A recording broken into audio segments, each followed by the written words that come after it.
हरिः ॐ आनन्दम्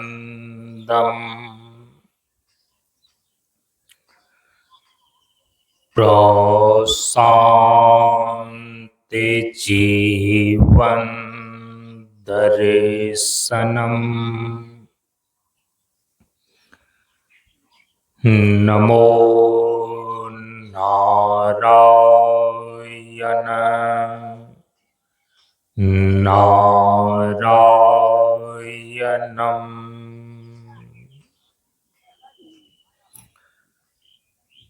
सनातन धर्म के वैदिक परंपरा के अंतर्गत गुरु और शिष्य के बीच एवं वक्ता और श्रोता के बीच ज्ञान का आदान प्रदान होने के लिए प्रयुक्त वैदिक शांति मंत्र का पहले उच्चारण कर लें। ओम सहनाववतु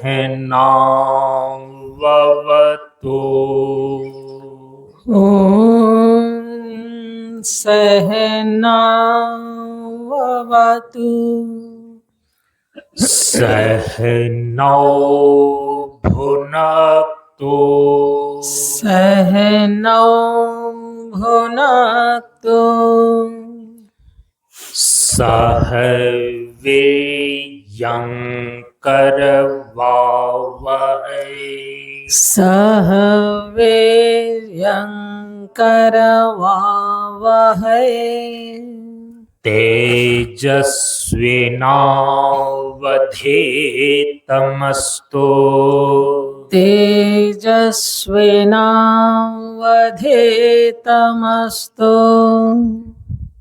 मा विद्विषावहै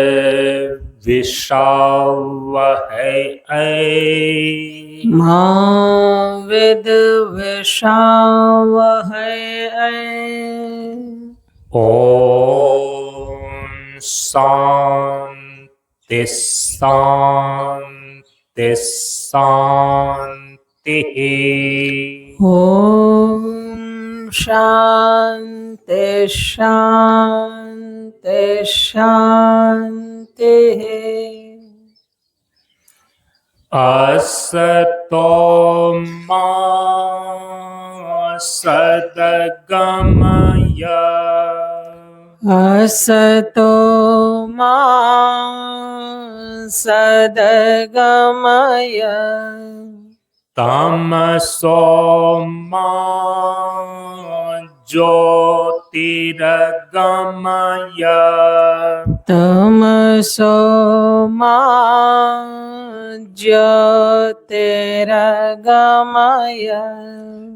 मृत्योर्मा अमृतमगमय मृत्योर्मा अमृतमगमय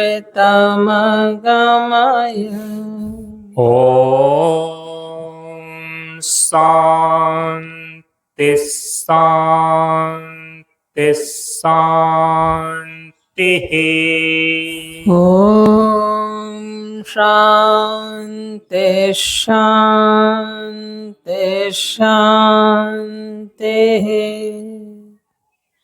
सभी लोग थोड़ी देर के लिए मौन एवं शांत रहें।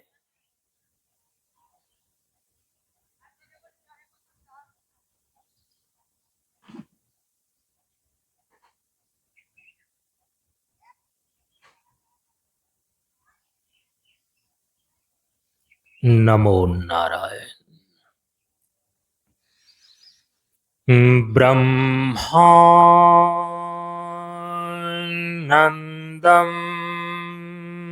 परम सुखदं केवलं ज्ञानमूर्तिम्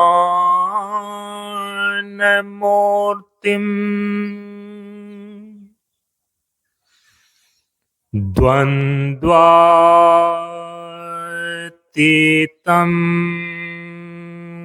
गगनसदृशम्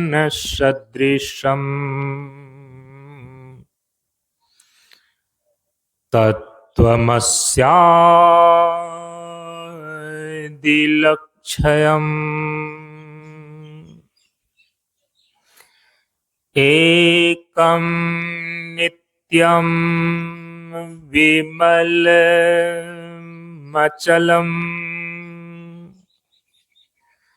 सर्वधि साक्षिभूतम्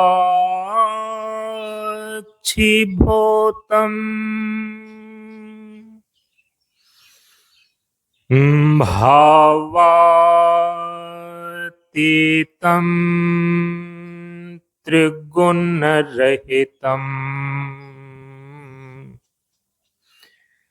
सद्गुरुं तं नमामि।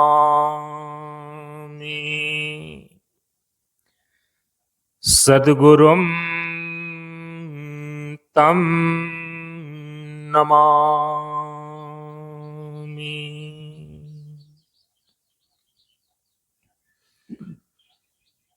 श्री गुरु चरण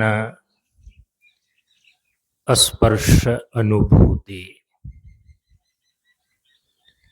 ज्ञान मार्ग सत्संग के सानिध्य में उपस्थित श्रद्धालु सत्संग प्रेमियों, ज्ञान बढ़े गुणवान के संगत, ध्यान बढ़े तपस्वी संग किन्हाओ, बुद्धि विवेक विचार बढ़े संत सन्यासी सुसज्जन तिन्हाओ।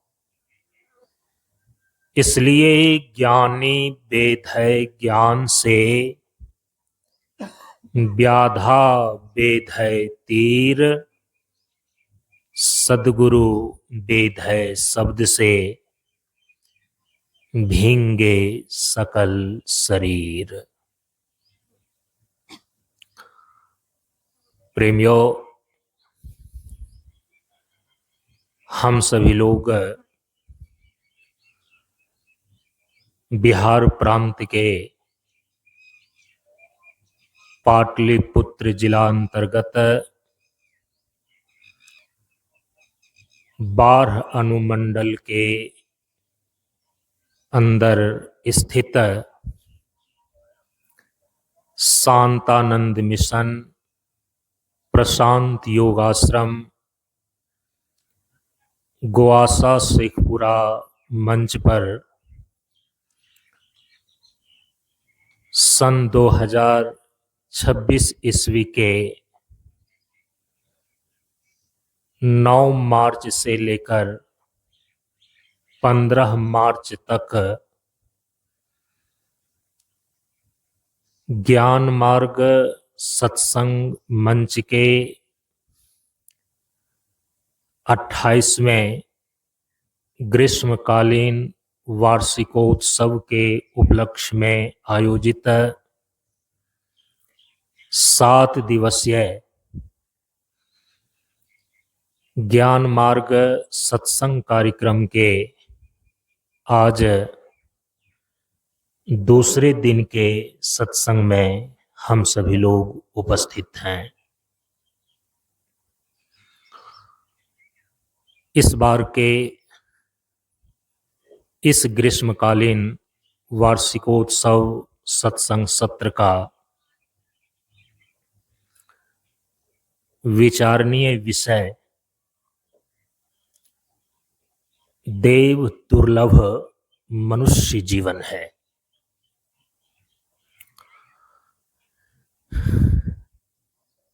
इस पर विचार करने के पूर्व हम सभी लोग परम पूज्य गुरुदेव बाबा शांतानंद जी महाराज के द्वारा स्थापित जो यह ज्ञान मार्ग सत्संग मंच है, इसके परिचय को प्राप्त कर रहे हैं। कल के सत्संग में इस मंच के परिचय के संबंध में परिचय को लेकर के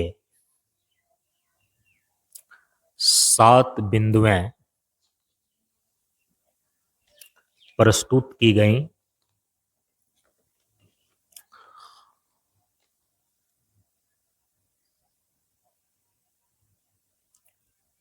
इस ज्ञान मार्ग सत्संग मंच का जो संक्षिप्त एवं सम्यक परिचय प्राप्त होता है, उसको मैंने 14 बिंदुओं में बिंदुवार किया है, नोट किया है। जिन 14 बिंदुओं में कल 7 बिंदुओं को प्रस्तुत किया गया, स्पष्ट किया गया।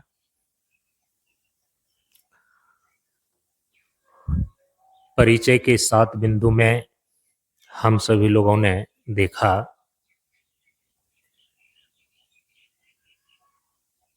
कि सबसे पहला बिंदु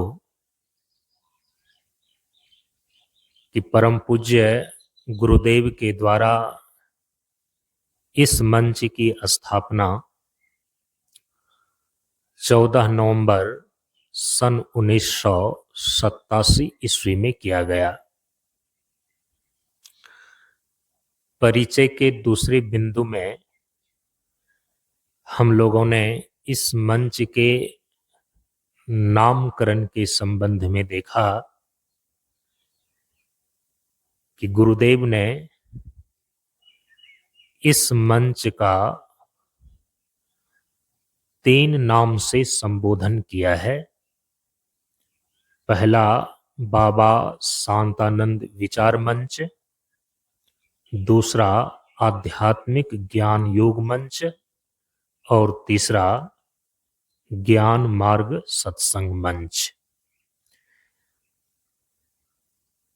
परिचय के तीसरे बिंदु में इस मंच की विचारधारा के संबंध में देखा कि इस मंच का ज्ञान मार्ग विचारधारा है। ज्ञान मार्ग विचारधारा को ही दार्शनिक दृष्टिकोण से अद्वैत वेदांत की विचारधारा बोलते हैं। यही ज्ञान मार्ग की विचारधारा अथवा अद्वैत वेदांत की विचारधारा सनातन धर्म की सर्वोच्च विचारधारा मानी गई है। तो इस मंच की विचारधारा ज्ञान मार्ग की विचारधारा है। परिचय के चौथे बिंदु में देखा कि गुरुदेव के द्वारा जो जीवन का तत्व ज्ञान दिया गया है, गुरुदेव बाबा शांतानंद जी के द्वारा दिए गए विचारों को और तत्व ज्ञान को इस मंच की परंपरा में जीवन विज्ञान कहा जाता है, जिसमें भौतिक विज्ञान और अध्यात्म विज्ञान दोनों ही अंतर्भूत हो जाते हैं। मंच के परिचय के 5वें बिंदु में हम सभी लोगों ने विचार किया कि इस मंच का मूल विषय जीवन है और जीवन का विस्तार जीव, जगत और ईश्वर के रूप में है।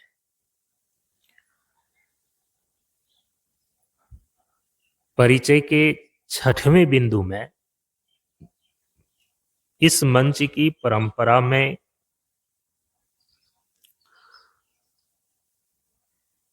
जिस देवता की हम पूजा और आराधना करते हैं उसको बतलाया गया कि हम सभी लोग इस मंच परंपरा में प्रत्यक्ष जीवन देवता की पूजा और आराधना करते हैं और परंपरागत रूप से सनातन धर्म में जो पंच सनातन देवताओं की पूजा और आराधना की जाती है, तो उन पंच सनातन देवताओं में इस मंच का अधिष्ठात्री देवता भगवान सूर्य हैं और अधिष्ठात्री देवी तुलसी जी हैं। मंच परिचय के 7वें बिंदु में हम सभी लोगों ने इस मंच की परंपरा की साधना पद्धति के बारे में विचार किया।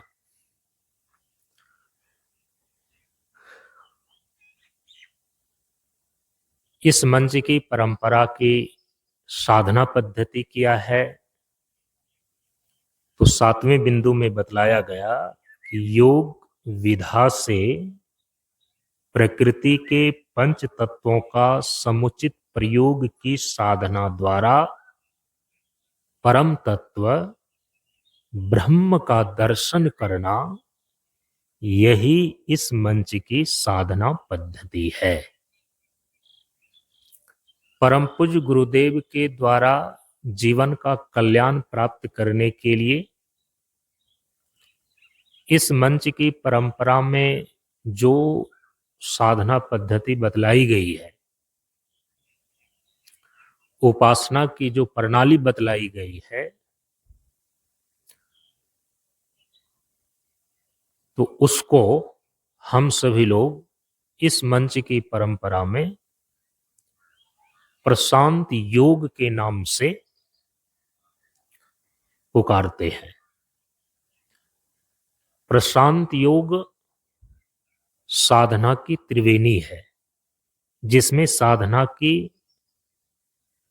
3 प्रकार की धाराएं समायोजित होती हैं। साधना की पहली धारा तत्व साधना है, साधना की दूसरी धारा योग साधना है और साधना की तीसरी धारा वेदांत साधना है। तो तत्व साधना, योग साधना और वेदांत साधना, साधना की इन तीनों धाराओं का समायोजन स्वरूप प्रशांत योग है। तो इस मंच की परंपरा में जो साधना पद्धति है उसको प्रशांत योग बोलते हैं। तो इन 7 बिंदुओं में मंच का परिचय कल के सत्संग में हम सभी लोगों ने प्राप्त किया। अब इसके अगले भाग में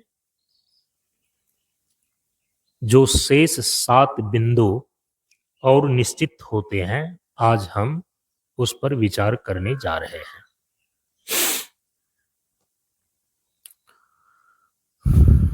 परम पूज्य गुरुदेव के द्वारा जो स्थापित यह ज्ञान मार्ग सत्संग मंच है,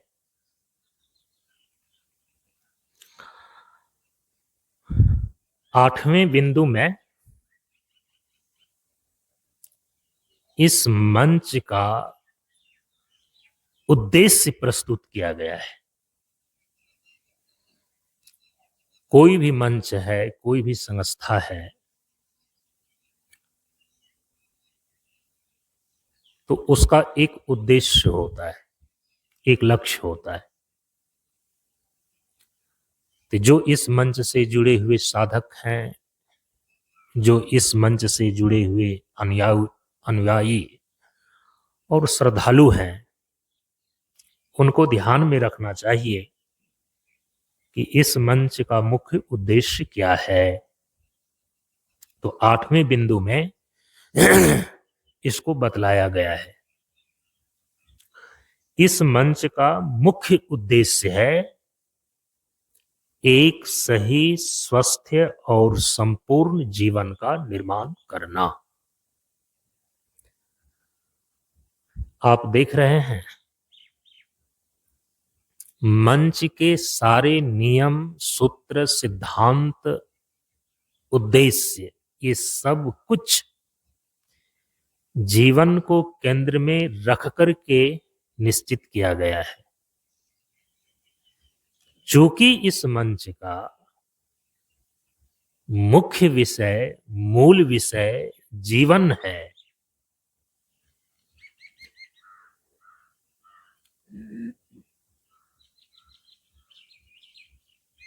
जीवन को केंद्र में रख करके ही यहाँ के सारे नियम, सूत्र, सिद्धांत, साधना और उपासना सब कुछ निश्चित किया गया है।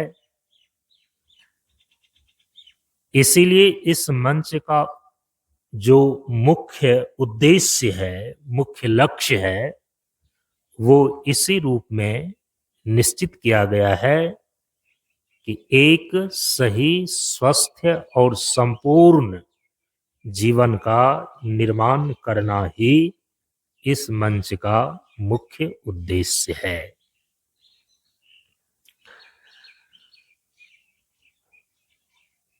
इसको यदि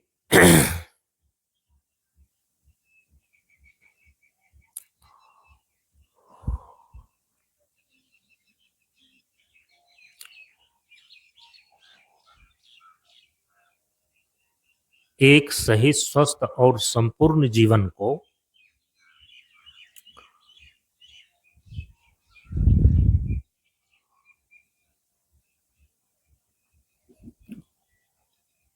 दार्शनिक दृष्टिकोण से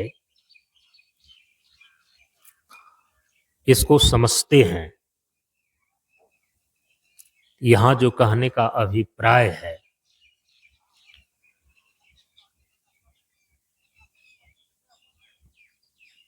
सनातन धर्म की परंपरा में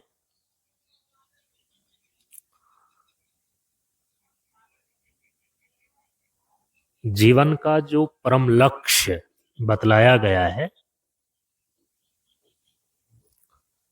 वो है जीवन के परम पुरुषार्थ मोक्ष की सिद्धि। तो सनातन धर्म की परंपरा में जीवन का परम लक्ष्य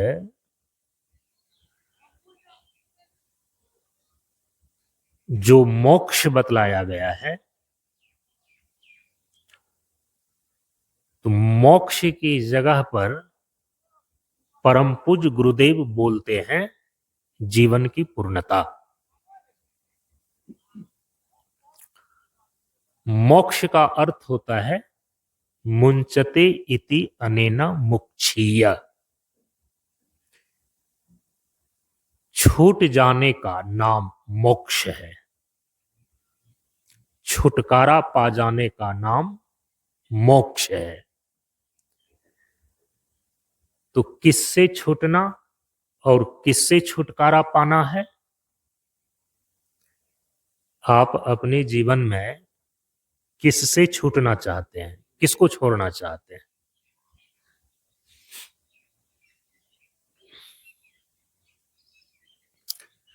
जो जो चीजें आपको जीवन में दुख देती है,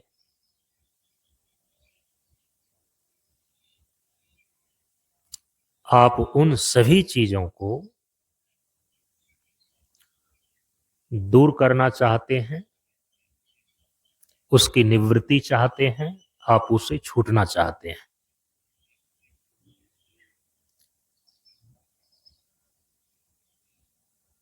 बंधन की अनुभूति का नाम दुख है,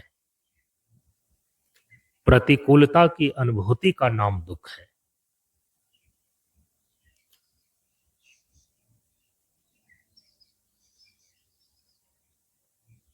तो जो चीजें आपको दुख देती हैं,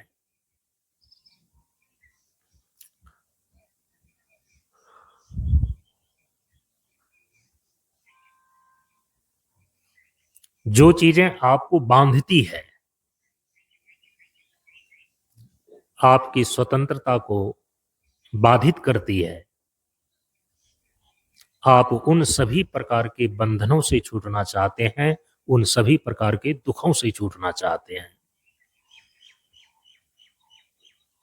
तो दुखों से सदा के लिए छूट जाने का नाम है मोक्ष। तो मोक्ष का अर्थ हो गया जीवन में सभी प्रकार के दुखों से सदा के लिए छूट जाना, इसको बोलते हैं मोक्ष। परम पूज्य गुरुदेव मोक्ष की जगह जीवन की पूर्णता इस शब्द का प्रयोग करते हैं। आपका जीवन पूर्ण तभी माना जाता है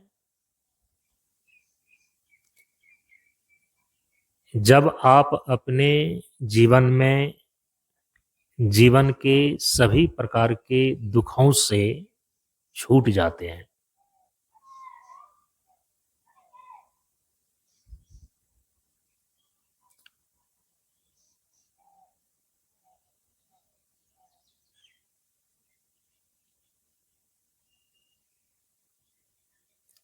जीवन पूर्ण तभी माना जाता है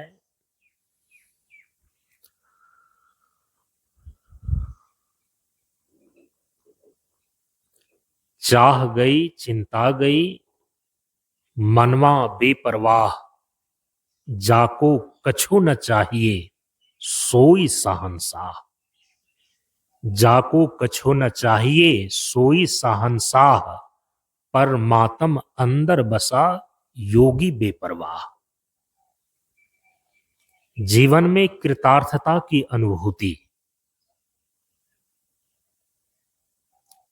जीवन की पूर्णता का अर्थ है जीवन की कृतार्थता की अनुभूति होना।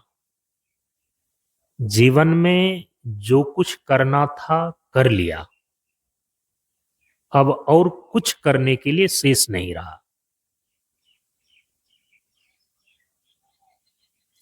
कृतार्थता की अनुभूति किसको बोलते हैं? कि जीवन कृतार्थ हो गया, जीवन पूर्ण हो गया, जीवन में अब कुछ भी करने पाने और जानने के लिए शेष नहीं रहा। तो जीवन में जो कुछ करना था कर लिया, अब और कुछ भी करने के लिए शेष नहीं रहा। जब इस प्रकार की अनुभूति होवे तो समझना चाहिए यह जीवन की कृतार्थता की अनुभूति है। जीवन की कृतार्थता की अनुभूति में दूसरी ये बातें होती है कि जो कुछ जानना था वो जान लिया, अब और कुछ भी जानने के लिए शेष नहीं रहा।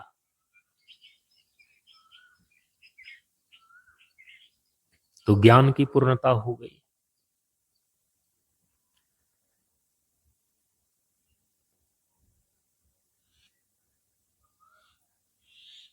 व्यक्ति आज जीवन में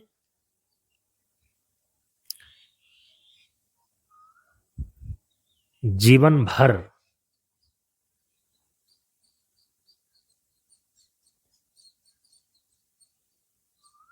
जो कुछ करता है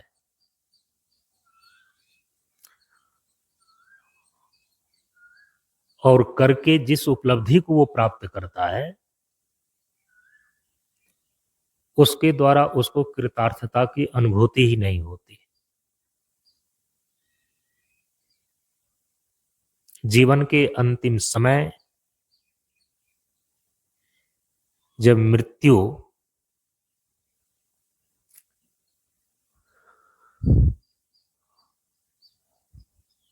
होने वाली है और वह व्यक्ति ईमानदारी पूर्वक अपने हृदय पर हाथ रख करके खुद से पूछे कि जीवन भर तक एरी चोटी एक करके तुमने जो कुछ भी किया, क्या इस प्रकार की अनुभूति तुम्हें हो रही है कि जो कुछ करना था कर लिया, अब कुछ भी करने के लिए शेष नहीं रहा?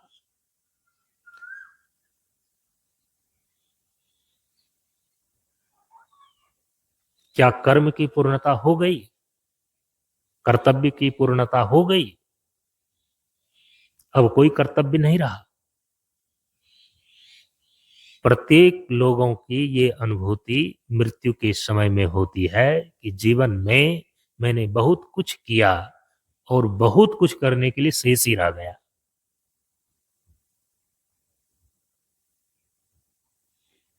तो बहुत कुछ और करने के लिए जो शेष रह गया और उसको करने की इच्छा थी, कामना थी, अब वही इच्छा और कामना पुनर्जन्म के लिए बंधन बन जाता है।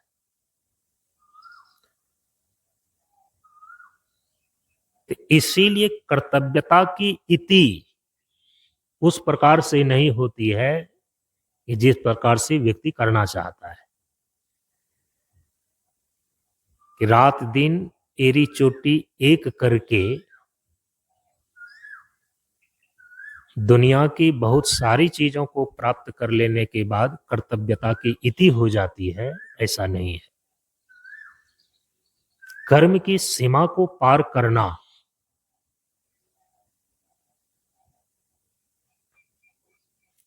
आप जो भी कुछ कर रहे हैं ना, उस करने का एक ही लक्ष्य है, एक ही प्रयोजन है। क्या?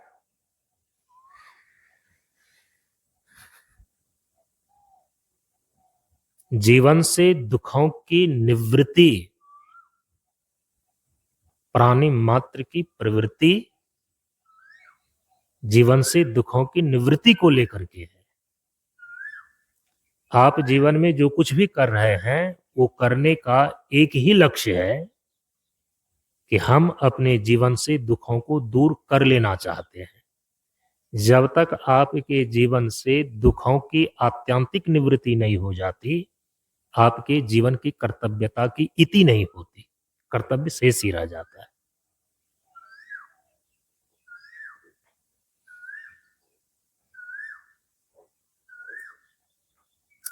जीवन का परम पुरुषार्थ है मोक्ष। जिन्होंने मोक्ष को सिद्ध कर लिया, तो जो कुछ करना था वो कर लिया। दुखों की आत्यंतिक निवृत्ति हो गई, अब किसी प्रकार का कोई दुख नहीं रहा, तो उनके लिए करने के लिए भी कुछ शेष नहीं रहा।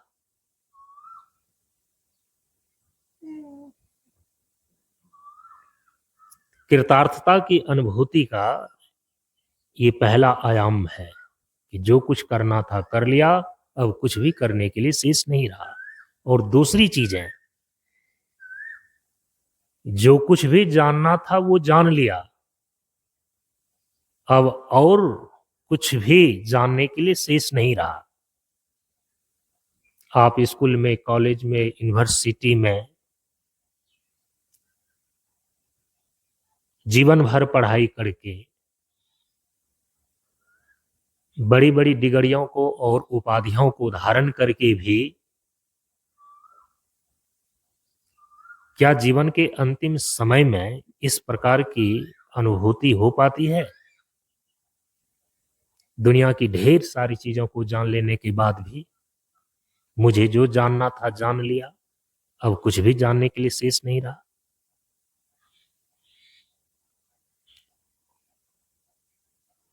तो दुनिया की चीजों को जान करके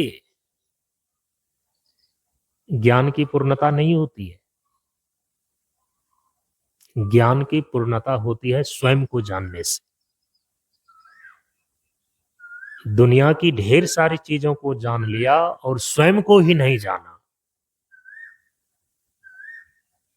स्वयं के स्वरूप का ही अज्ञान बना रहा। इसीलिए उपनिषद में एक प्रश्न उठाया गया, कस्मिन विज्ञाते सर्वम विज्ञातम। वह कौन ऐसी चीज है जिसको जान लेने के बाद सब कुछ जाना चला जाता है और कुछ भी जानने के लिए शेष नहीं रहता? अखंड विज्ञान।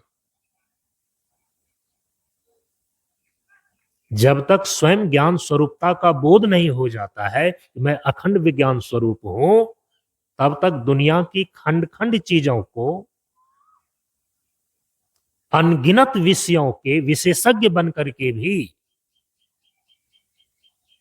इस वेदना को नहीं मिटाया जा सकता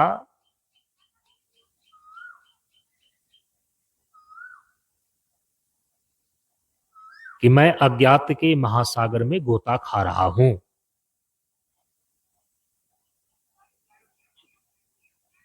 जब तक अपने अखंड विज्ञान स्वरूप की उपलब्धि नहीं हो जाती है, तब तक इस प्रकार की अनुभूति नहीं घटित होती कि जो जानना था जान लिया, अब और कुछ भी जानने के लिए शेष नहीं रहा। इसको बोलते हैं पूर्ण ज्ञान। अपने अखंड विज्ञान स्वरूप में अवस्थित होकर के ही इस प्रकार की अनुभूति होती है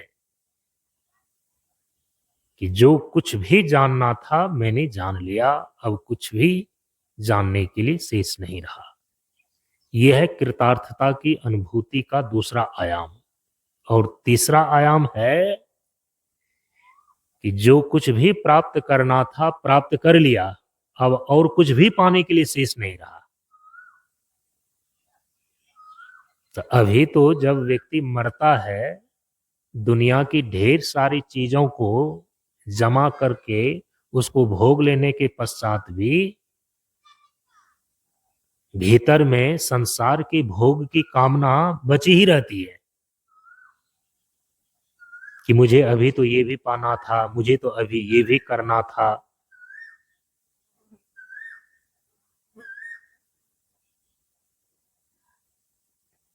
ये चीजों को पाने की कामना, चीजों को पाने की इच्छा क्या स्वर्ग को प्राप्त कर लेने के बाद भी मिट सकती है?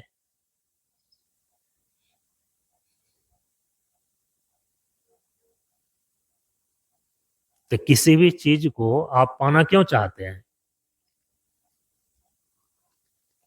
किस चीज को पाना चाहते हैं?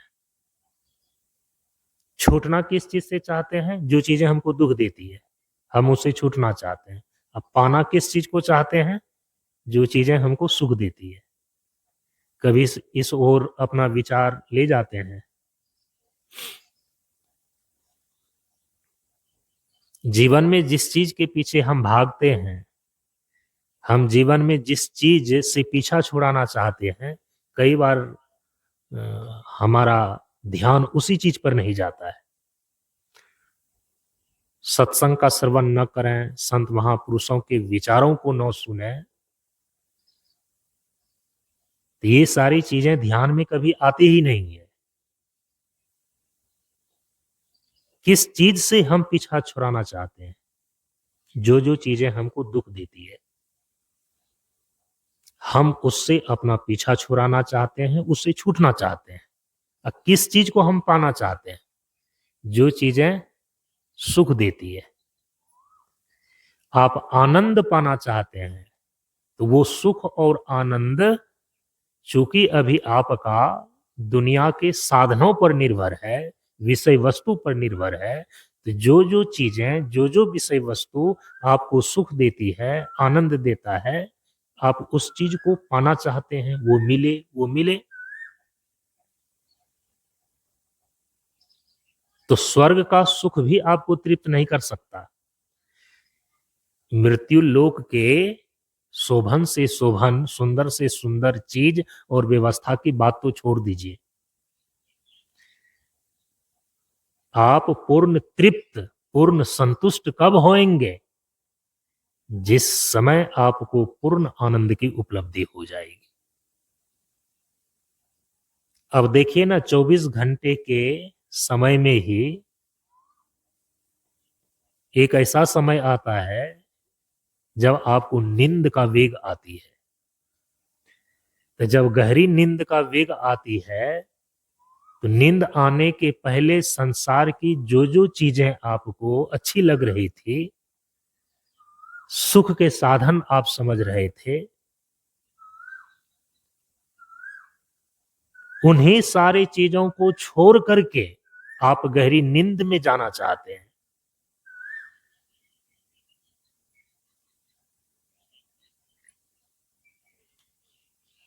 एक ऐसा समय आता है कि जिस अच्छे भोजन को खा करके हम सुख का अनुभव करते हैं, उस अच्छे भोजन को छोड़ करके हम सोना चाहते हैं। जिस प्रियजन से बात करके हमको सुख का अनुभव होता है, उस प्रियजन से बात करते करते भी हम थक जाते हैं और हम सोना चाहते हैं। तो संसार के सुख, संसार के साधनों से मिलने वाला जो सुख है, वो आयास रहित सुख नहीं है। हम सुख कैसा चाहते हैं? चाहते हैं हम सुख, लेकिन कैसा सुख चाहते हैं, इस ओर ध्यान जाना चाहिए। आयास राहित्य सुख चाहते हैं, साधन निरपेक्ष सुख चाहते हैं। गहरी नींद में आप प्रियजन को छोड़कर, अपने अनुकूल विषय को छोड़ करके, टीवी इत्यादि जो देखने में आपको ठीक लग रहा था, उन सारे मनोरम दृश्य को भी छोड़ करके आप गहरी नींद में जाना चाहते हैं, सोना चाहते हैं। क्यों? गहरी नींद की अवस्था में संसार के सभी विषयों से निरपेक्ष जो अपने भीतर शांति और आनंद है, उसकी अनुभूति होती है। तो हम सुख चाहते हैं, लेकिन ऐसा सुख चाहते हैं जिस सुख में हमारी इंद्रियां थकी नहीं, जो सुख किसी साधन पर निर्भर न होवे, हम ऐसा सुख चाहते हैं। तो जीवन की पूर्णता को प्राप्त करने वाले महापुरुषों ने बतलाया कि उस साधन निरपेक्ष सुख का नाम है स्वरूपभूत आनंद। जब तक कोई व्यक्ति संसार के सभी विषय वस्तु से छूटकर अपने ही स्वरूपभूत आनंद में अवस्थित नहीं हो जाता, तब तक उनको पाने की इच्छा, ये चीज मिले, ये चीज पाए, इस चीज की कामना शांत नहीं हो सकती। इसीलिए कहा कि चाह गई चिंता गई, मनवा बेपरवाह, जाको कछु न चाहिए सोई शहंशाह। तो ऐसी शहंशाहत आई कैसे? चाह और चिंता कैसे छूट गई? जाको कछु न चाहिए सोई शहंशाह, परमात्म अंदर बसा योगी बेपरवाह। जब तक आप अपने परमानंद स्वरूप में अवस्थित नहीं हो जाते, परमात्म स्वरूप में आप अवस्थित नहीं हो जाते, तब तक संसार के वस्तुओं को पाने की कामना, चाह और इच्छा नहीं जाती। इसीलिए यदि कोई व्यक्ति स्वर्ग भी प्राप्त कर ले तो अंतिम समय में इस प्रकार की अनुभूति नहीं हो सकती कि जिस चीज को पाना था पा लिया, अब कुछ भी पाने के लिए शेष नहीं रह गया। इस प्रकार की अनुभूति कब हो सकती है? एकमात्र ये अनुभूति तभी हो सकती है जब कोई व्यक्ति अपने स्वरूप भूत आनंद में अवस्थिति लाभ प्राप्त कर ले साधना के द्वारा।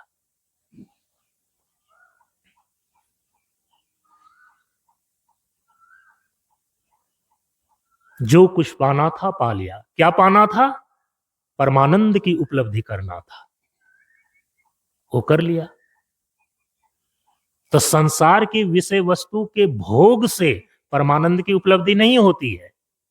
गुरुदेव क्या कहते हैं? अंतर्मुखी आनंद है और आनंद अंतर्मुखी। अरे संसार की विषय वस्तु को नींद के वेग के कारण से ही आप छोड़ने के लिए मजबूर हो जाते हैं, विवश हो जाते हैं, और तो सारी बात को आप नहीं भी समझते हैं, लेकिन जीवन के व्यवहार से इस तथ्य को तो आप समझ सकते हैं कि संसार के जितने भी साधन हैं, उन साधन को हम एक समय छोड़ करके उससे निरपेक्ष हो जाना चाहते हैं, निवृत्त हो जाना चाहते हैं और गहरी नींद में जाना चाहते हैं। इसीलिए जब आप अपनी चेतना को संसार के समस्त विषय भोगों से अंतर्मुखी करके अपने स्वरूप भूत आनंद में अवस्थिति लाभ प्राप्त करते हैं, तब वहां जाकर के यह अनुभूति होता है कि जो कुछ भी पाना था मैंने पा लिया, अब कुछ भी पाने के लिए शेष नहीं रहा।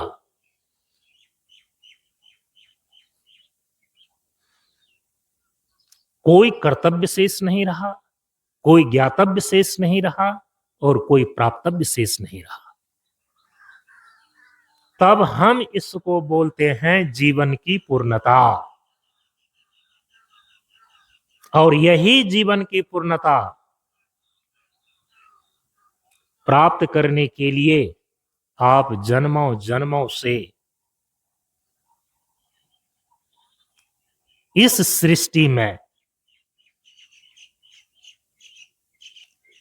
इस जीवन की धारा को धारण किए हुए हैं। जन्म और मृत्यु के चक्र में अनादिकाल से यह जीव निरंतर गतिशील है।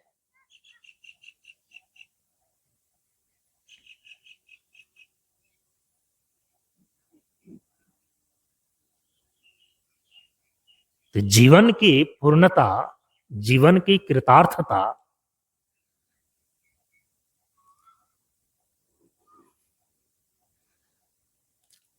अपने सच्चिदानंद स्वरूप में अवस्थिति लाभ प्राप्त करने के बाद होता है।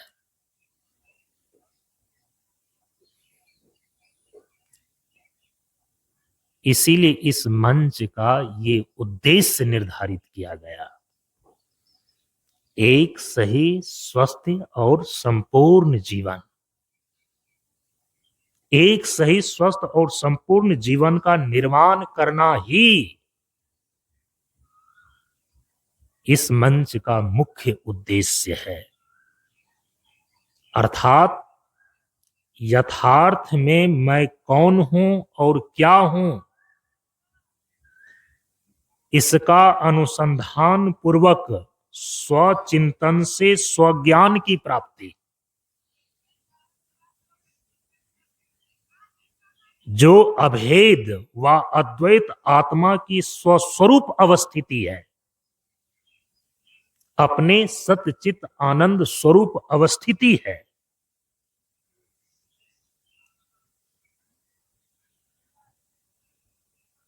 इसको प्राप्त करना अर्थात जीवन की पूर्णता को प्राप्त करना ही इस मंच का मुख्य लक्ष्य है।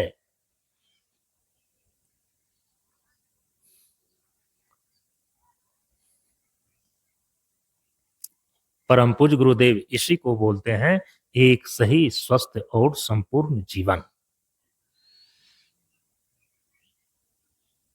एक सही जीवन होना चाहिए, एक स्वस्थ जीवन होना चाहिए और एक संपूर्ण जीवन होना चाहिए। क्योंकि जीवन की पूर्णता को प्राप्त करने के लिए आपको अपने जीवन की धारा को सही दिशा में चलानी होगी। तो तत्व गुण वंदना में इसीलिए परम पूज्य गुरुदेव निर्देश करते हैं कि जीवन धाराएं चलें साधन संयम योग से। तो पहले आप एक सही जीवन जिए, और सही जीवन जीने का मतलब है कि इस जीवन की धारा को सही दिशा में चलाना। और सही दिशा किसको बोलते हैं? जिस दिशा में जीवन की धारा को चलाने पर जीवन की पूर्णता प्राप्त होती है। और जीवन की पूर्णता प्राप्ति होने का मतलब क्या है? अपने सतचित आनंद स्वरूप में अवस्थिति लाभ। जहां जाकर के ये कृतार्थता की अनुभूति होती है कि जो कुछ करना था कर लिया, अब कुछ भी करने के लिए शेष नहीं रहा। जो कुछ जानना था जान लिया, अब और कुछ भी जानने के लिए शेष नहीं रहा। जो कुछ भी प्राप्त करना था प्राप्त कर लिया, अब और कुछ भी प्राप्त करने के लिए शेष नहीं रहा। सभी प्रकार के दुखों का मूल कारण जो अज्ञान है, इस मूल अज्ञान की निवृत्ति ही मूल कर्तव्य है।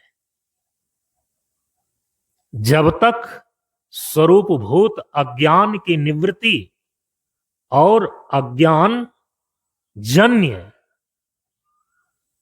जो जीवन के दुख हैं उसकी निवृत्ति नहीं हो जाती, तब तक कर्तव्यता की इति नहीं होती।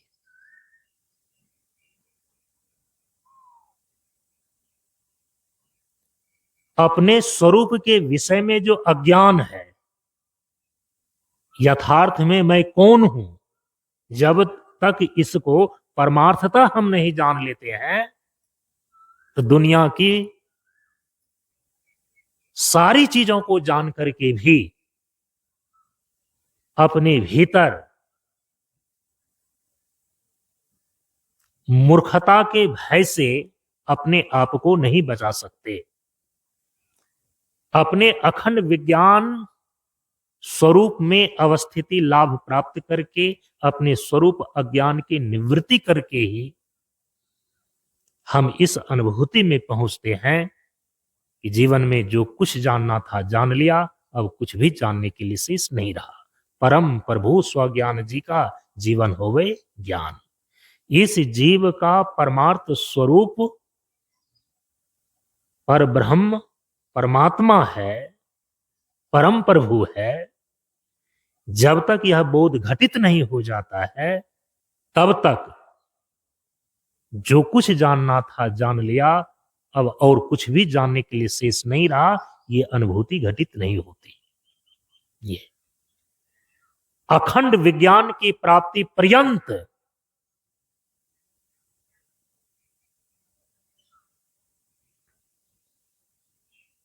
ज्ञातव्य शेष रहता है।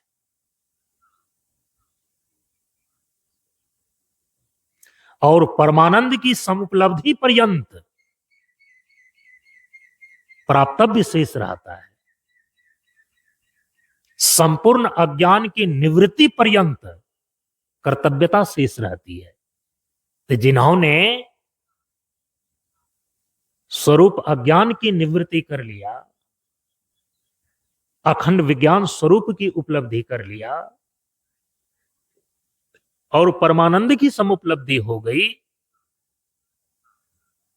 तब हम इसको एक शब्द में बोलते हैं जीवन की पूर्णता। इसी जीवन की पूर्णता को प्राप्त करना इस मंच का मुख्य उद्देश्य है। आप अपने जीवन की धारा को इस प्रकार से व्यवस्थित करें, इस प्रकार से सुसज्जित करें, यह जीव अपने परमार्थ स्वरूप को उपलब्ध कर ले, अपने परमार्थ स्वरूप की अवस्थिति लाभ प्राप्त करे, तब हम इसको बोलते हैं जीवन की एक सही दिशा। तो एक सही, स्वस्थ और संपूर्ण जीवन का निर्माण करना, यही इस मंच का मुख्य उद्देश्य है, लक्ष्य है।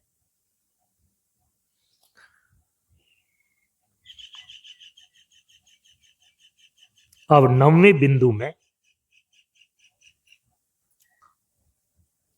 इस चीज को स्पष्ट किया गया है, यह जो जीवन की पूर्णता है, एक सही, स्वस्थ और संपूर्ण जीवन का निर्माण करना है। अब इस मंच के सानिध्य में, इनके मार्गदर्शन में जो चलने वाले साधक हैं, अनुयायी हैं,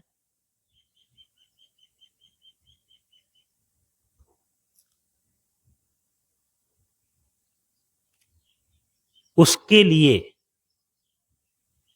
ये मंच क्या निर्देश करता है? एक सही, स्वस्थ और संपूर्ण जीवन का निर्माण, यह जो कार्य है, ये कैसे होगा? मतलब उसको करने के लिए इस मंच के द्वारा कौन सा काम किया जा रहा है? इस मंच के द्वारा, इस मंच की परंपरा में वो कौन सा प्रकल्प है? तो 9वें बिंदु में इसको स्पष्ट किया गया है। इस मंच का मुख्य 2 ही कार्य है, 2 ही काम है। अलग अलग संस्थान ने अलग अलग प्रकार का अपना प्रकल्प समाज सेवा के रूप में निर्धारित कर रखा है। जिस मंच से आप जुड़े हुए हैं, जिस मंच के मार्गदर्शन में आप अपने जीवन को सजाने और संवारने के लिए चले हैं, तो उनका जो ये कोर प्रिंसिपल चीजें हैं, इसको ध्यान में रखनी चाहिए।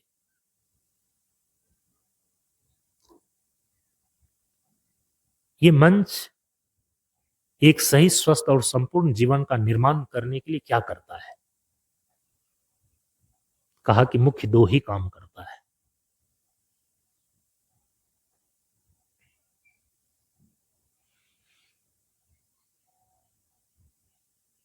पहला काम है ज्ञान मार्ग, सत्संग और प्रवचन के माध्यम से जीवन विज्ञान को समझना और समझाना।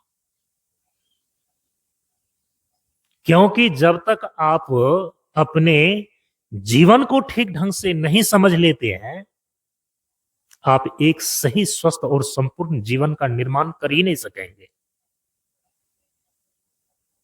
जीवन को सही ढंग से चला ही नहीं सकेंगे। ये मंच मुख्य 2 ही कार्य करता है, इनका मुख्य 2 ही प्रकल्प है। पहला प्रकल्प है, पहला कार्य है ज्ञान मार्ग, सत्संग एवं प्रवचन के माध्यम से जीवन विज्ञान को समझाना। जगह जगह पर मंच बना करके इसीलिए प्रवचन किए जाते हैं, इसीलिए सत्संग किए जाते हैं। आम व्यक्ति को अपने जीवन के बारे में ही पता नहीं है। दुनिया की ढेर सारी चीजों के विषय में उनको जानकारी है, लेकिन जिस जीवन को जी रहा है, उस जीवन के रहस्य के विषय में ही उनको पता नहीं है।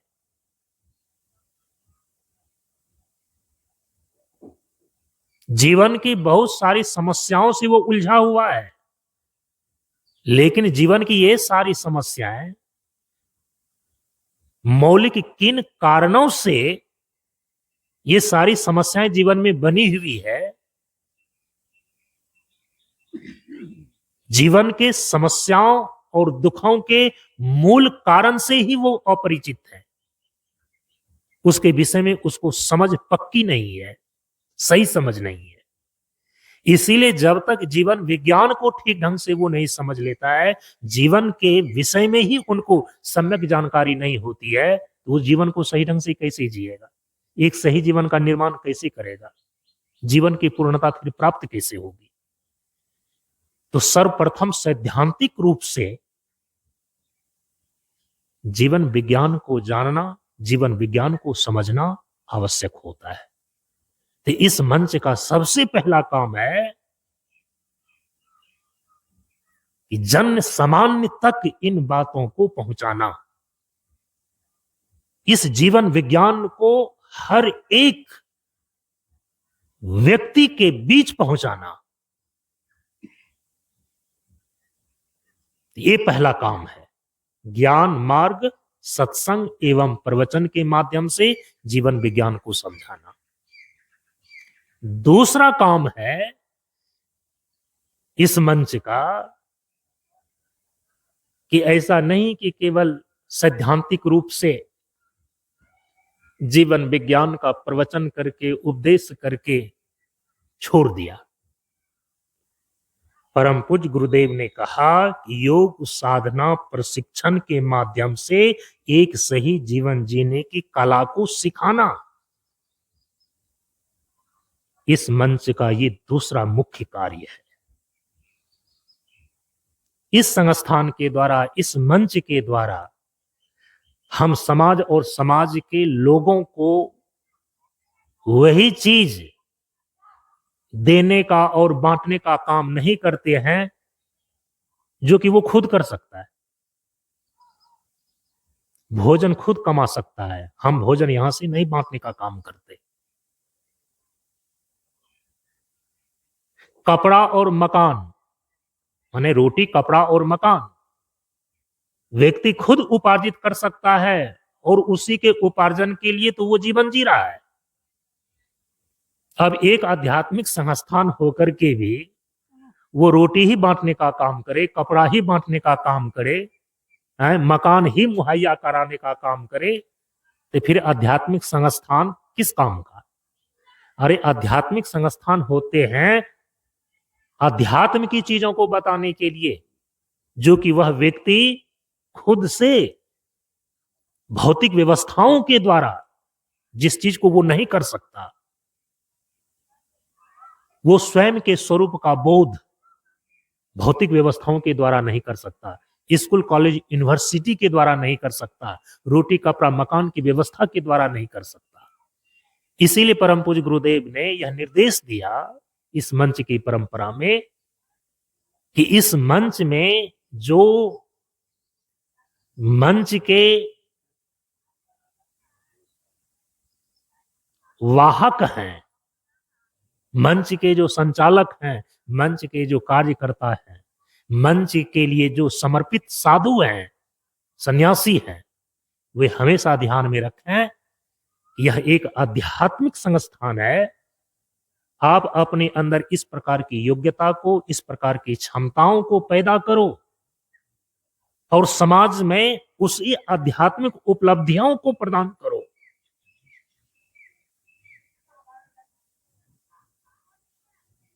जीवन विज्ञान को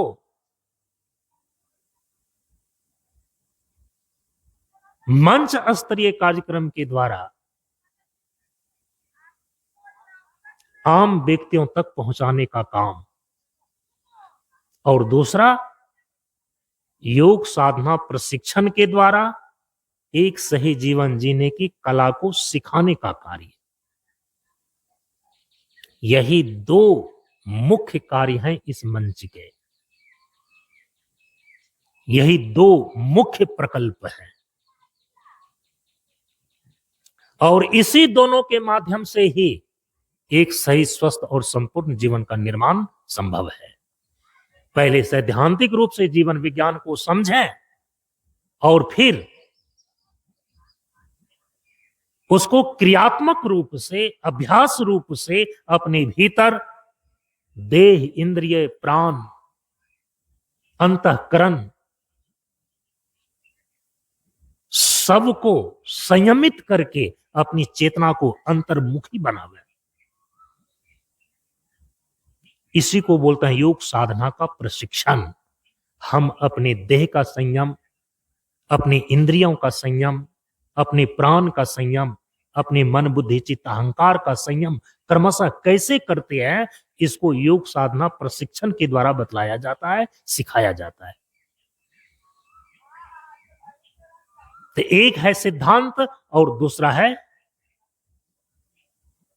प्रयोग।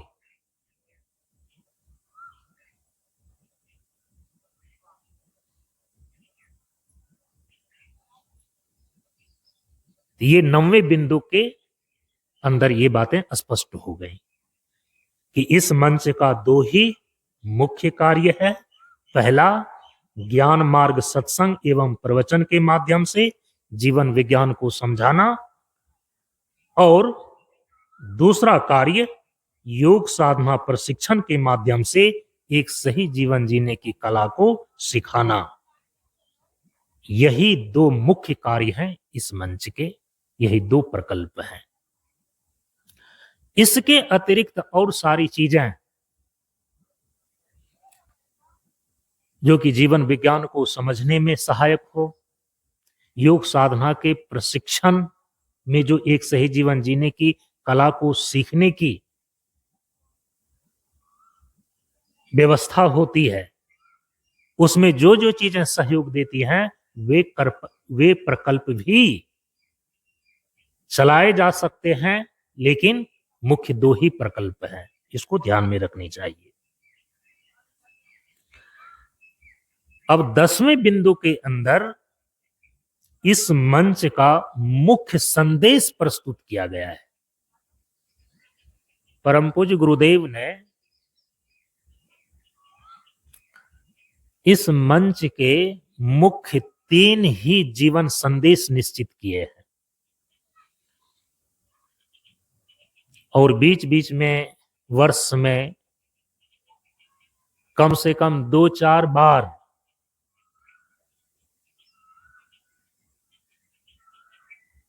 इस पर विचार होता ही होता है।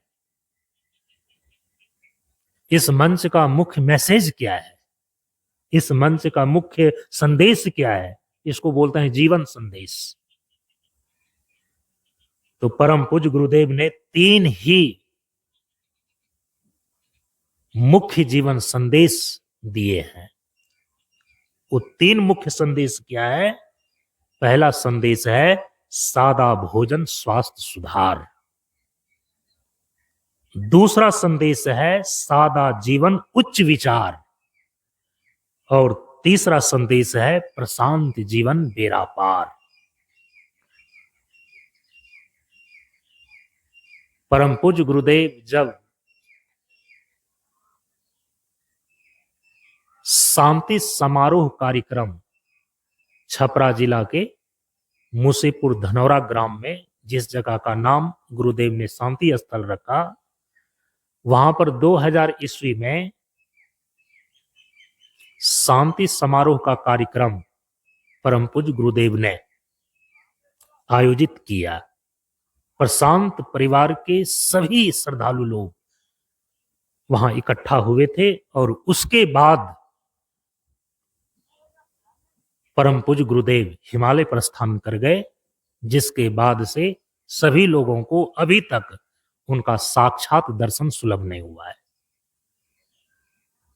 2000 ईस्वी में शांति समारोह मना करके परम पूज्य गुरुदेव हिमालय प्रस्थान कर गए, और वहां जो शांति समारोह मनाया गया था ना, तो उनके 4 द्वार बनाए गए थे।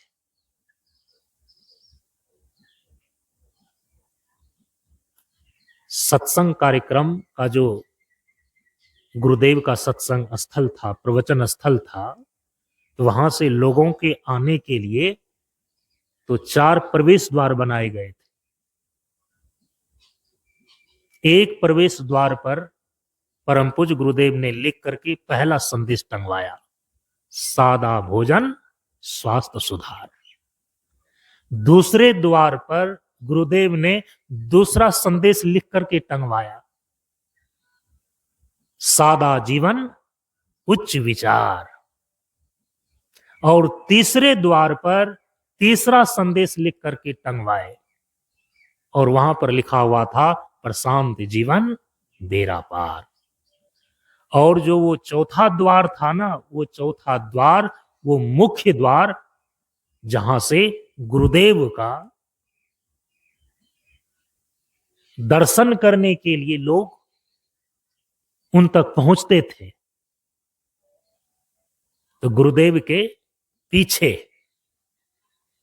बैनर पर हमेशा लिखा हुआ रहता था, प्रशांत जीवन दर्शनम। यही इस मंच का मुख्य 3 संदेश है, 3 मैसेज है। इसको बोलते हैं जीवन संदेश। सादा भोजन स्वास्थ्य सुधार, ये जीवन के स्थूल धरातल को लेकर के है, स्थूल शरीर की प्रधानता से। सादा जीवन उच्च विचार, आपके जीवन का जो सूक्ष्म धरातल है ना, वह विचारों का धरातल है।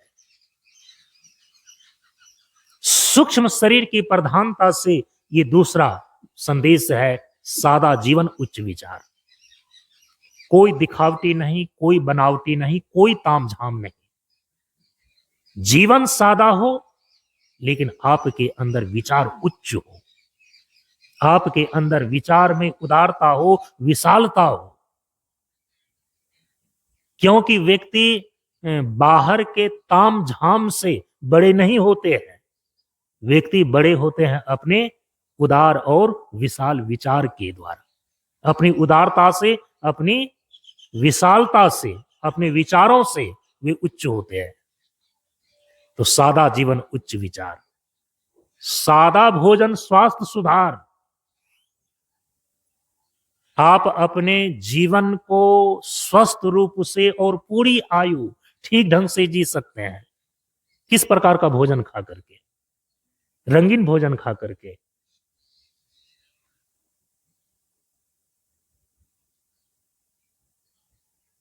सादा भोजन।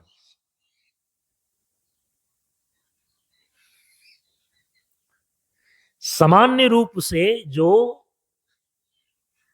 शुद्ध शाकाहारी भोजन है, रोटी, दाल, सब्जी,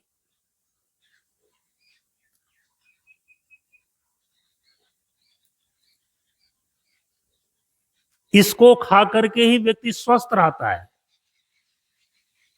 और पूरे अपनी आयु को जीता है। जो अधिक रंगीन भोजन खाता है, तामसिक भोजन खाता है, मांस मछली इत्यादि का प्रयोग करता है, वो स्वस्थ नहीं रह पाता है और अपनी पूरी आयु को भी नहीं जी पाता है। बीमार पड़ने के कारण से वो पहले मर जाता है। तो सादा भोजन स्वास्थ्य सुधार, ये सबसे पहला संदेश है। क्योंकि जैसा खाएंगे आहार, वैसा ही होगा आपके अंदर विचार। जैसा आप खाएंगे भोजन, वैसा ही बनेगा आपका जीवन। जैसा खाएंगे अन्न, वैसा ही बनेगा मन। यदि सादा भोजन है तो सादा जीवन, और उसका परिणाम अपने भीतर क्या होगा? उच्च विचार। आपका मन सात्विक होगा, उसमें सत्यम शिवम सुंदरम का चिंतन चलता है।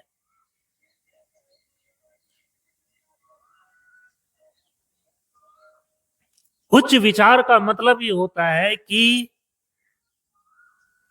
संकीर्ण और ओछी चीजों को लेकर के अपने बुद्धि को, अपने विचारों को हमेशा बांध करके नहीं रखना।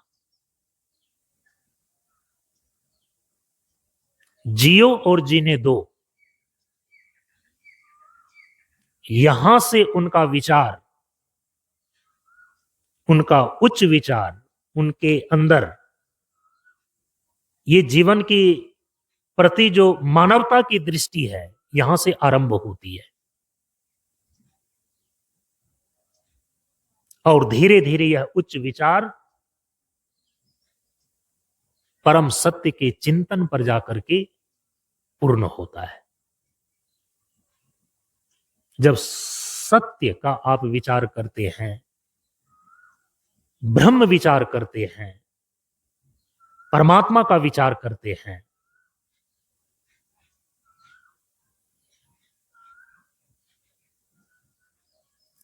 जैसा आप सोचते हैं, जिस प्रकार का आप विचार करते हैं, धीरे धीरे धीरे धीरे एक दिन आप वही हो जाते हैं।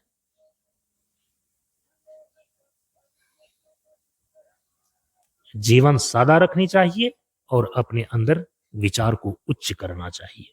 ये दूसरा संदेश। और तीसरा संदेश है प्रशांत जीवन बेड़ा पार। आपका जो वास्तविक स्वरूप है ना, वो कैसा है? वो प्रशांत है। आपके जीवन का जो मौलिक स्वरूप है, आपके जीवन का जो मौलिक हिस्सा है, वो तो बिल्कुल शांत है।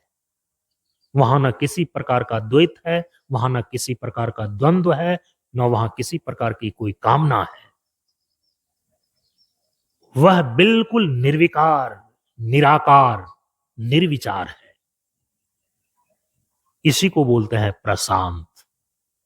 और जो अपने इस प्रशांत स्वरूप की अनुभूति करता है, जो अपने इस प्रशांत स्वरूप में अवस्थिति लाभ प्राप्त कर लेता है, उसके जीवन का बेड़ा पार हो जाता है। जीवन बेड़ा पार मतलब क्या हुआ?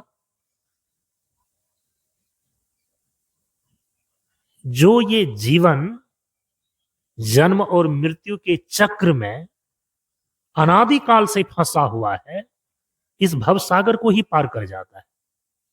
प्रशांत जीवन बेड़ा पार का मतलब यही है। जो अपने प्रशांत स्वरूप में अवस्थिति लाभ प्राप्त कर लेता है, उनका जीवन सभी प्रकार के बंधनों से, जन्म और मृत्यु के चक्र से, सभी प्रकार के दुखों से सदा के लिए छूट जाता है। इसी को बोलते हैं बेड़ा पार। प्रशांत जीवन बेड़ा पार।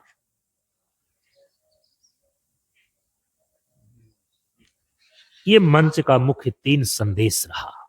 सादा भोजन, स्वास्थ्य सुधार, सादा जीवन, उच्च विचार, प्रशांत जीवन बेड़ा पार।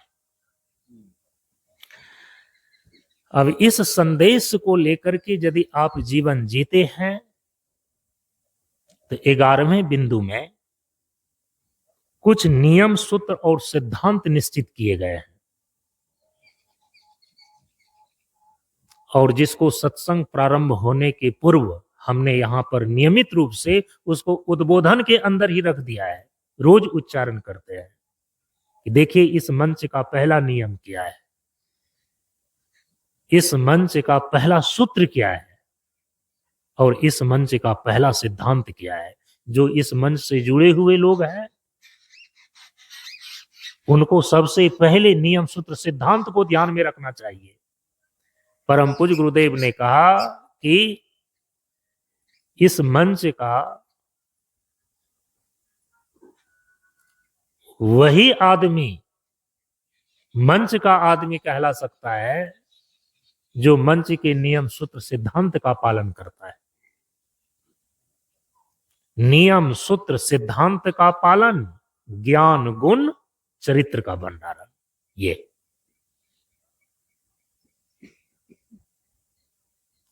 मंच का पहला नियम, मंच का पहला सूत्र और मंच का पहला सिद्धांत क्या है? तो गुरुदेव ने इसको निश्चित किया कि मंच का पहला नियम है अनुशासन और शिष्टाचार।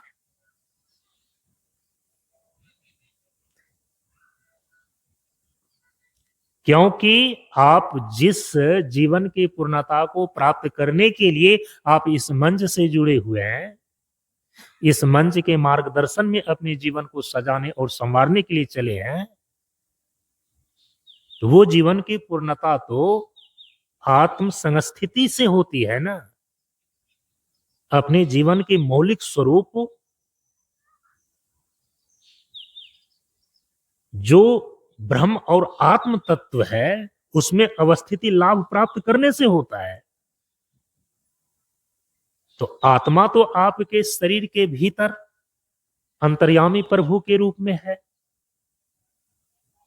शरीर है, इंद्रिय है, प्राण है, मन है, बुद्धि है, अहंकार है।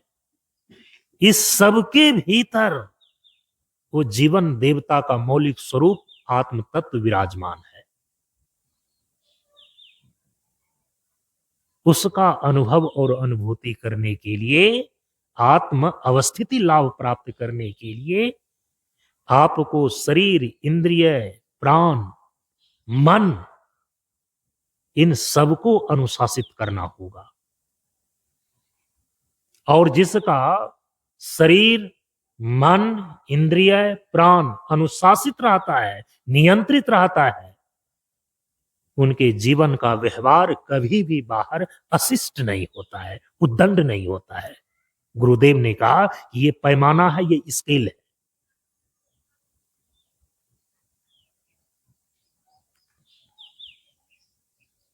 डिसिप्लिन,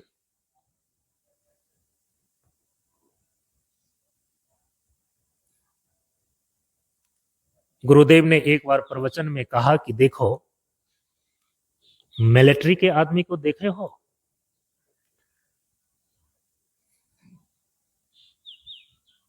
उनके जीवन के अनुशासन और शिष्टाचार को देखे हो। पूरी ट्रेनिंग में केवल दो ही बातें उनको मुख्य रूप से सिखाई जाती है।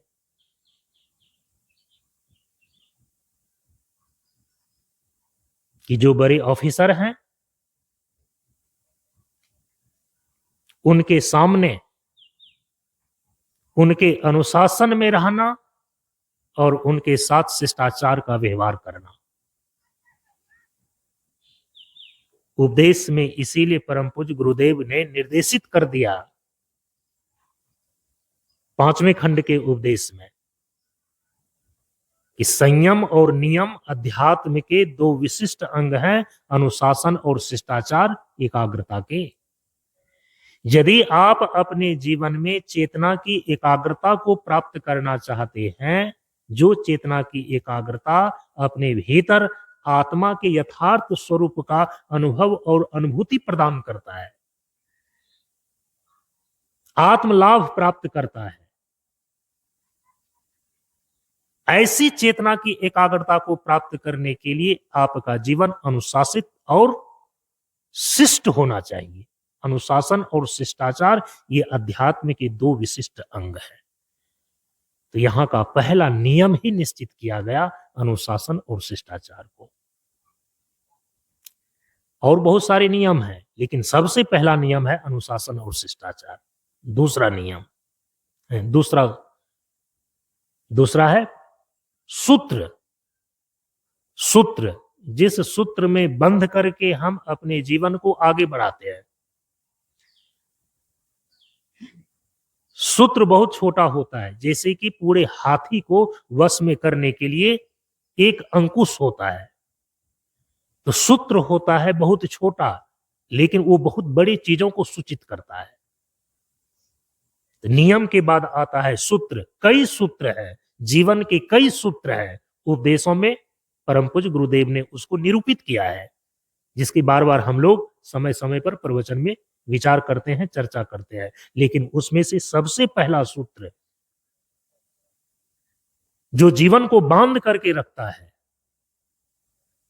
यहां तक कि आपके जीवन को अनुशासन और शिष्टाचार का सामर्थ्य प्रदान करता है, वो सूत्र पहला क्या है? समय का पाबंद और आज्ञाकारिता। मंच का ये पहला सूत्र है, समय का पाबंद और आज्ञाकारिता। जो मिलिट्री का आदमी अनुशासन और शिष्टाचार में है, और देखिए वो अपने जीवन में दो ही व्यवहार करता है। अपने बड़े ऑफिसर के सामने जो भी आदेश होता है, उनके आदेश का पालन करने में ये वो नहीं देखता है वो हमारे शरीर के अनुकूल है, हमारे मन के अनुकूल है, या हमारी परिस्थिति के अनुकूल है या नहीं है। हर एक ऑर्डर पर मिलिट्री मैन बोलता है यस सर, और फिर वो सैल्यूट मारता है। यह है आज्ञाकारिता। तो जिस प्रकार से वो पूरे देश पर शासन करता है, ऐसा व्यक्ति कहा कि जो अपने अनुशासन और शिष्टाचार के बल पर देह को, इंद्रिय को, प्राण को और मन को संयमित और नियमित कर लेता है, वो अपने पूरे आत्म साम्राज्य पर विजय प्राप्त करता है। ये तो समय का पाबंद और आज्ञाकारिता, ये इस मंच का पहला सूत्र है। सूत्र के बाद आता है सिद्धांत। सिद्धांत का मतलब होता है कि सिद्धि जोर अंत। यदि सिद्धांत शब्द को हम संधि विच्छेद करके देखेंगे ना, आएगा सिद्धि जोर अंत। वे चीजें, वे निश्चित किए गए नियम, वे निश्चित किए गए सूत्र, वे निश्चित किए गए चीजें जिसका पालन करके हम अंत में पूर्णता को प्राप्त करते हैं, सिद्धि तक पहुंचते हैं, हम उसको बोलते हैं सिद्धांत।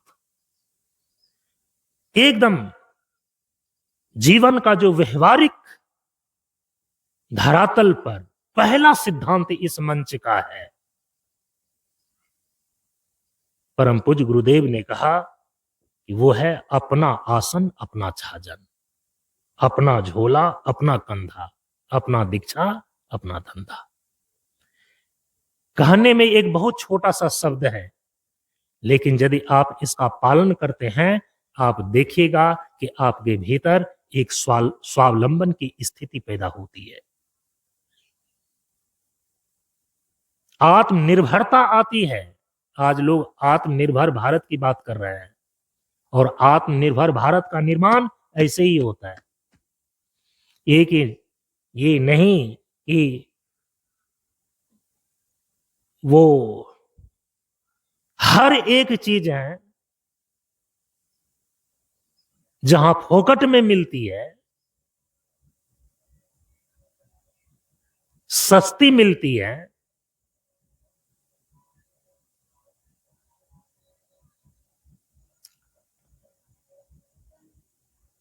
हम वहां पर दौड़ जाते हैं। आप दौड़ते हैं, लेकिन आपकी चेतना प्राश्रित होती है। कैसे धीरे धीरे धीरे धीरे आपकी चेतना को गुलाम बनाई जाती है, आपको पता ही नहीं चलता है। इसीलिए स्वाधीनता का ये मूल मंत्र है, आत्मनिर्भरता का ये मूल मंत्र है। अपना झोला अपना कंधा, अपना आसन अपना छाजन। इसीलिए यहां पर सत्संग में और साधना में अपने अपने आसन पर बैठने के लिए आपको व्यवहारिक रूप से निर्देश दिया जाता है। अपना झोला अपना कंधा का मतलब ये है कि जो व्यक्ति इस मंच में कार्यक्रम में आते हैं, परम पूज्य गुरुदेव के पास जाते थे, वो किसी का भोजन नहीं खाते थे। घर से अपना स्वयं भोजन अपने झोला में लेकर अपने कंधे में टांग करके ले जाते थे। किसी दुकान में जाकर के खाना, वहां पर भोजन की सात्विकता बनी रहेगी, किसी होटल में या किसी दुकान में ये तो निश्चित नहीं है। इसलिए अपना झोला अपना कंधा, जिसको साधना करना है, जो सत्संगी है, जिनको अपने भीतर आत्मा की ओर गति करना है, आत्म अनुसंधान करना है, जो जीवन का इस प्रकार का अनुशासन नहीं रखेगा, वो कहां से सूक्ष्म तत्वों का अनुसंधान कर सकता है। इसीलिए जो इस मन से जुड़े हुए सत्संगी हैं, इस मन से जुड़े हुए जो साधक लोग हैं, उसके लिए ये पहला सिद्धांत बनाया गया, अपना झोला अपना कंधा। और इसका ये अर्थ होता है कि यदि आप कहीं पर जाते हैं, बहुत ऐसे आश्रम हैं जहां पर आपको भोजन की व्यवस्था वहां से दी जाती है, और कोई व्यक्ति आश्रम का भोजन केवल खा करके ऐसे ही आ गया, तो परम पूज्य गुरुदेव ने कहा कि समझो कि तुम जो वहां पर गया ज्ञान लेने के लिए, वहां पर जो गया तुम ध्यान करने के लिए, वो ज्ञान और ध्यान का संस्कार तुम्हारा अपना पूंजी बन करके नहीं रहेगा।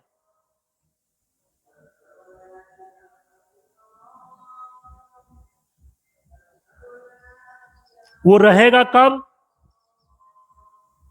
जब तुम वहां पर जाते हो तुम अपना भोजन खाओ, और यदि भोजन तुम आश्रम का खा लेते हो फिर आश्रम की व्यवस्था में सहयोग करके आओ।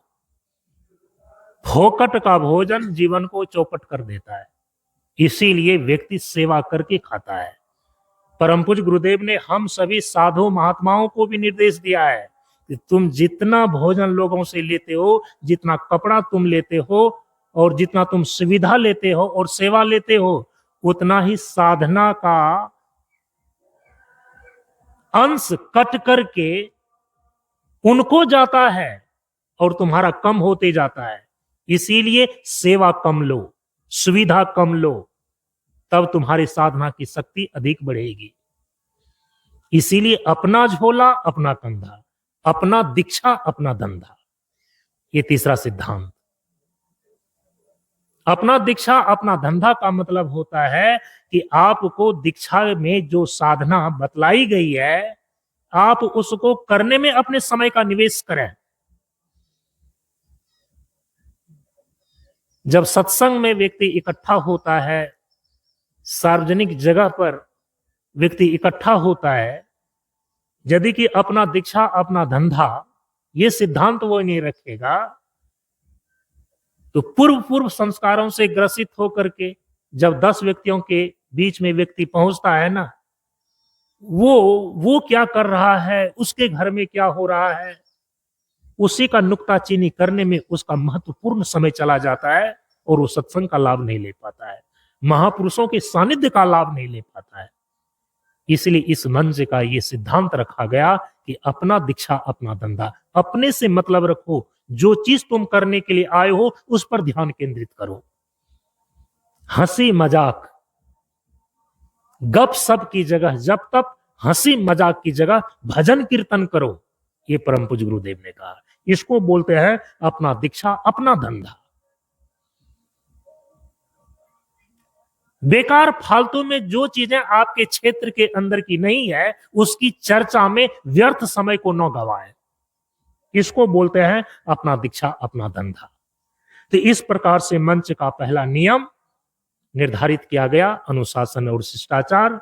इस मंच का पहला सूत्र है समय का पाबंद और आज्ञाकारिता, और इस मंच का पहला सिद्धांत है अपना आसन अपना छाजन, अपना झोला अपना कंधा, अपना झोला अपना कंधा, अपना दीक्षा अपना धंधा।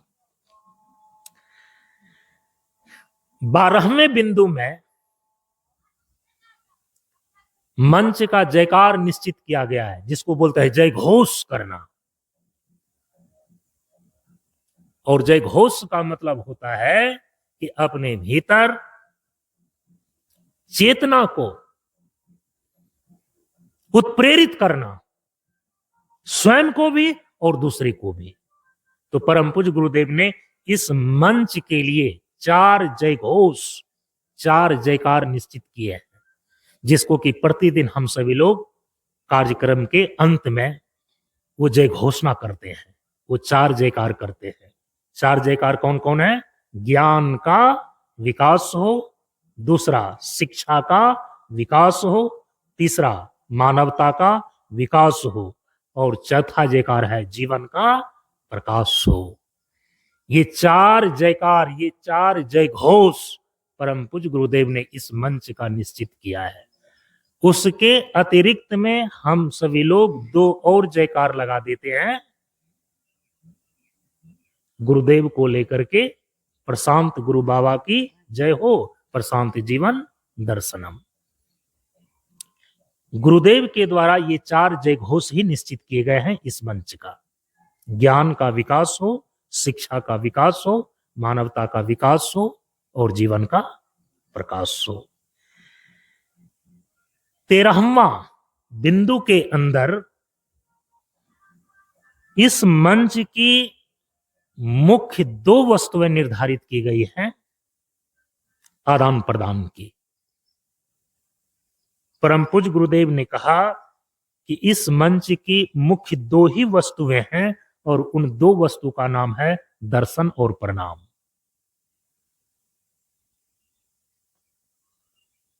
वो ठीक है, परंपरागत रूप से सनातन धर्म में ये बातें जो है हमारे पूर्वजों के द्वारा, शास्त्रों के द्वारा बतलाई गई है कि 3 लोगों के पास कभी खाली हाथ नहीं जाना चाहिए। राजा के पास, योगी के पास और किन के पास? राजा के पास, योगी माने संत के पास, एक और है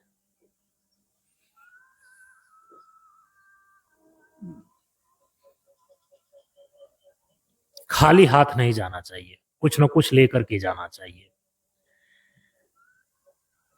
तो परम पूज्य गुरुदेव ने भी कहा कि देखो, संत के पास जाओ ना, हम तुम्हें ये नहीं कहते हैं कि मेरे पास तुम जड़ पदार्थ लेकर के आओ।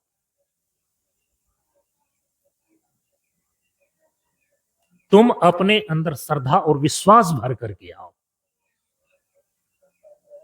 क्योंकि यहां मंच का जो संस्थान है ना, ये प्रणाम प्रतिष्ठान संस्थान बना हुआ, यह एक रिफ्लेक्स पॉइंट है, ये प्रावर्तन बिंदु है। तुम जिस भाव से आओगे कई गुना के साथ वही लौटेगा। श्रद्धा विश्वास भर करके आओ और दर्शन करो। जो श्रद्धा विश्वास पूर्वक यहां पर आता है उन्हीं के प्रणाम स्वीकार किए जाते हैं, स्वीकृत होता है। कर पवित्र तो दान कर, हाथ जोड़ कर प्रणाम, पद पवित्र तो दर्शन कर, चलकर शुभ हो शाम। तो यहां की मुख्य 2 ही चीजें हैं, लेने की और देने की, और वे मुख्य 2 वस्तु है, परम पूज्य गुरुदेव कहते हैं, वो है दर्शन और प्रणाम। अंतिम में जो 14वां बिंदु है,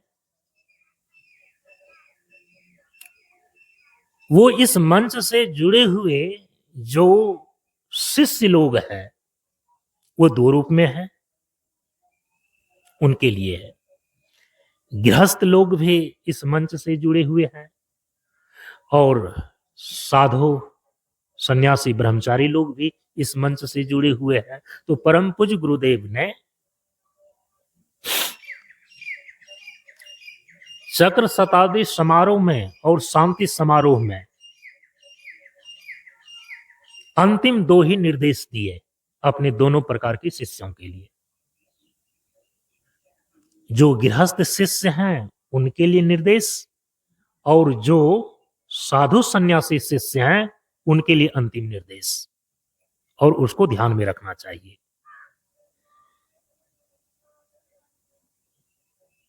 गृहस्थों के लिए मुख्य निर्देश है, मुख्य शिक्षा है, गुरुदेव कहते हैं कि जो गृहस्थ शिष्य हैं उनके लिए मेरा मुख्य निर्देश है, उनके लिए मुख्य शिक्षा है, लेना हो तो सीख, देना हो तो भीख। ये गुरुदेव का निर्देश है इस मंच से जुड़े हुए गृहस्थ शिष्यों के लिए। लेना हो तो सीख, सीख का मतलब होता है शिक्षा और ज्ञान, ये लो तुम। ये अपेक्षा मत रखना यहां की साधु महात्मा से भी हमें पैसा मिलेगा और कुछ मिलेगा, वो तो तुम स्वयं उपार्जित करने में सक्षम हो, उसी चीज की मांग मत करो, नहीं तो फिर जीवन के महत्वपूर्ण चीजों को लेने से तुम चुक जाओगे। इसीलिए लेना हो तो सीख, और यदि तुम्हें देना है तो फोकट में केवल संत महात्माओं को तुम ज्ञान बघाड़ते मत रहो, उनको शिक्षा देने का प्रयास मत करो। वो तो ज्ञान और शिक्षा के लिए अपने पूरे जीवन को समर्पित किया हुआ है। वे चेतना का विन्यास करने के लिए और चेतना का ही उत्थान करने के लिए रात दिन वो भजन और कीर्तन में लगे हुए हैं। उनको जड़ पदार्थों के लिए समय नहीं मिलता है। इसलिए यदि कुछ देना हो ना तो उनको भीख में दे दो, भिक्षा में दे दो जो तुम्हारे पास है। तो लेना हो तो सीख लो और देना हो तो भीख दो, ये गृहस्थ शिष्यों के लिए। लेकिन जो इस मन से जुड़े हुए साधु सन्यासी शिष्य हैं उनके लिए परम पूज्य गुरुदेव ने मुख्य निर्देश दिया है कि लेना हो तो भीख ठीक उल्टा है। जो साधु सन्यासी हैं उनको यदि तुम्हें गृहस्थ से कुछ लेना है तो क्या लेना है? भीख लो। यदि तुम्हें कुछ लेना है तो भिक्षा में उसको मांग लो, और देना हो तो सीख। उसके बदले में उनको देना है तो उनको शिक्षा दो, ज्ञान दो, वरदान दो, आशीर्वाद दो। ये माने कि उसको देने के लिए जो ये चीजें हैं ना, इसकी क्षमता अपने भीतर पैदा करो। उनको शिक्षा देने की क्षमता पैदा करो, उनको ज्ञान देने की, उनको उपदेश देने की अपने भीतर योग्यता बनाओ, उनको आशीर्वाद देने की योग्यता अपने अंदर लाओ।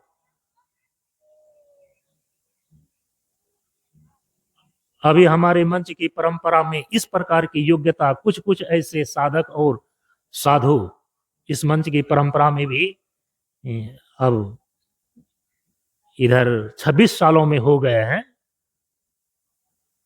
वो घरे घर दवाई बांटते चल रहे हैं। वो कुछ कुछ जो है कि किताब बांटते चल रहे हैं। परम पूज्य गुरुदेव ने कहा कि अपने भीतर तुम साधना के द्वारा वो क्षमता पैदा करो जिसके द्वारा तुम दूसरे को ज्ञान, शिक्षा और आशीर्वाद दे सको। ये क्षमताएं लानी है साधु संन्यासियों को। लेना हो तो भीख। अब कुछ कुछ इधर साधु संत महात्मा लोग इस मंच की परंपरा में भी 26 सालों में गुरुदेव के जाने के बाद अब उनको भी कुछ लेने और देने की जरूरत पड़ गई। व्यवस्था के लिए यदि कि तुम्हें पैसे ही चाहिए, व्यवस्था के लिए तुम्हें और चीजों की ही जरूरत है, तो उसका मतलब ये नहीं है कि तुम भाई अपना साधन भजन छोड़ करके तुम अपना खुद व्यापार करना शुरू कर दो, मजदूरी करना शुरू कर दो। ये नहीं। गुरुदेव का निर्देश है कि तुम साधु हो, भिक्षा तुम्हारा आभूषण है। ये कोई हीनता की बात नहीं है। अरे हमारे यहां की ऐसी परंपरा रही है कि चक्रवर्ती राजा के पुत्र राजकुमार भी जब सन्यास को धारण करते हैं ना, तो हाथ में भिक्षा पात्र लेकर घर घर वो भीख ही मांगते हैं। भगवान बुद्ध शुद्ध धन राजा के बेटे थे, राजकुमार, लेकिन जब उन्होंने सन्यास धारण किया तो हाथ में भिक्षा पात्र लेकर के वो घर घर भीख मांग लिए। तो हमारे यहाँ की ऐसी परंपरा रही है कि साधु सन्यासी हो जाने के बाद यदि हमें इस भौतिक जीवन को चलाने के लिए या आश्रम की व्यवस्था के लिए यदि जड़ पदार्थ या रुपये पैसे की आवश्यकता होती है तो हम भीख में उसको मांग लेते हैं, गृहस्थों से हम उसको ले लेते हैं। उसके लिए अलग से जाकर के हमें कोई व्यापार करना, कोई नौकरी करना या कोई बिजनेस करना, ये मंच की परंपरा में हम लोगों को ये निश्चित नहीं किया है। इसीलिए गृहस्थों के लिए मुख्य शिक्षा है, यदि लेना हो तो सीख, देना हो तो भीख। साधु सन्यासियों के लिए मुख्य शिक्षा है, मुख्य निर्देश है, लेना हो तो भीख, देना हो तो सीख। ये अंतिम में 14वां बिंदु। तो हम सभी लोगों ने इस 2 दिन के सत्संग में परम पूज्य गुरुदेव के द्वारा जो स्थापित यह ज्ञान मार्ग सत्संग मंच है, इस ज्ञान मार्ग सत्संग मंच का यह एक संक्षिप्त और सम्यक परिचय 14 बिंदुओं में है। बार बार इस पर चिंतन मनन करना चाहिए और इसको ध्यान में रख करके यदि हम इस मंच परंपरा के अनुयायी हैं, शिष्य हैं, तो इसका श्रद्धा पूर्वक और विश्वास पूर्वक पालन करना चाहिए। इन्हीं शब्दों के साथ मैं अपनी वाणी को यहीं पर विराम देता हूं, परम पूज्य गुरुदेव के श्री चरणों में नमन करते हुए।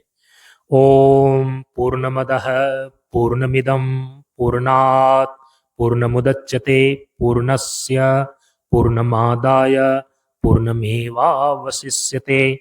ओम शांति शांति शांति। हरि ओम। श्री गुरुभ्यो नमः। हरि ओम।